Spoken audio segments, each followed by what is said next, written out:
As Ambassador O'Brien explained so well, we have to keep in mind that the CCP regime is a Marxist-Leninist regime.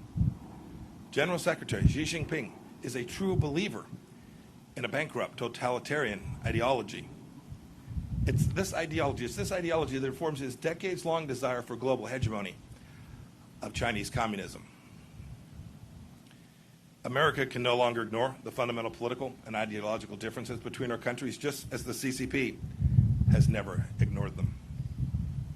My experience in the House Intelligence Committee, and then as director of the Central Intelligence Agency, and my now 2+ years as America's Secretary of State have led me to this central understanding that the only way to truly change communist China is to act not on the basis of what Chinese leaders say, but how they behave.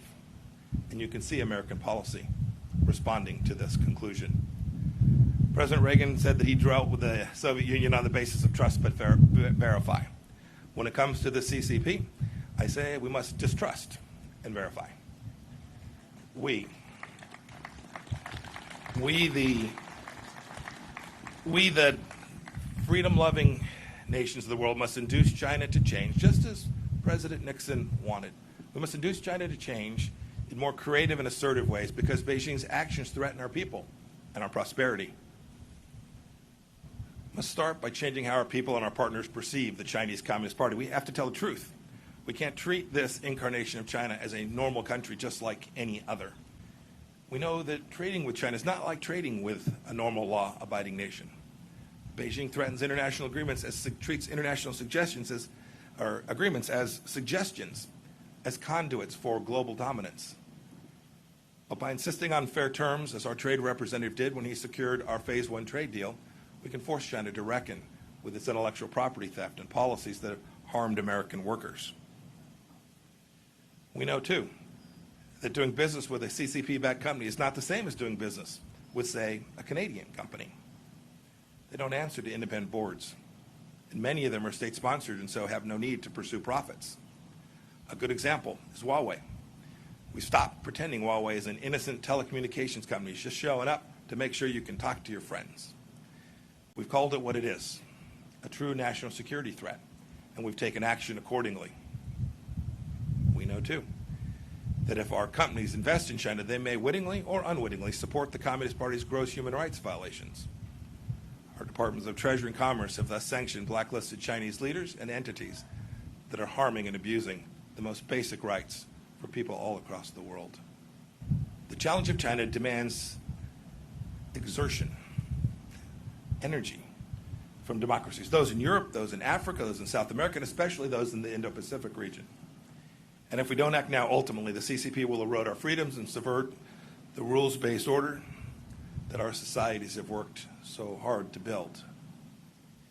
If we bend the knee now, our children's children may be at the mercy of the Chinese Communist Party, whose actions are the primary challenge today in the free world. General Secretary Xi is not destined to tyrannize inside and outside of China forever unless we allow it. Now, this isn't about containment. Don't buy that. It's about a complex new challenge that we've never faced before. The USSR was closed off from the free world. Communist China is already within our borders. So we can't face this challenge alone. The United Nations, NATO, the G7 countries, the G20, our combined economic, diplomatic, and military power is surely enough to meet this challenge if we direct it clearly and with great courage. Maybe it's time for a new grouping of like-minded nations, a new alliance of democracies. We have the tools. I know we can do it. Now we need the will. To quote Scripture, I ask, is our spirit willing, but our flesh weak? If the free world doesn't change, Communist China will surely change us.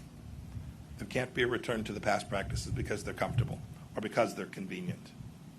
Securing our freedoms from the Chinese Communist Party is the mission of our time, and America is perfectly positioned to lead it because our founding principles give us that opportunity.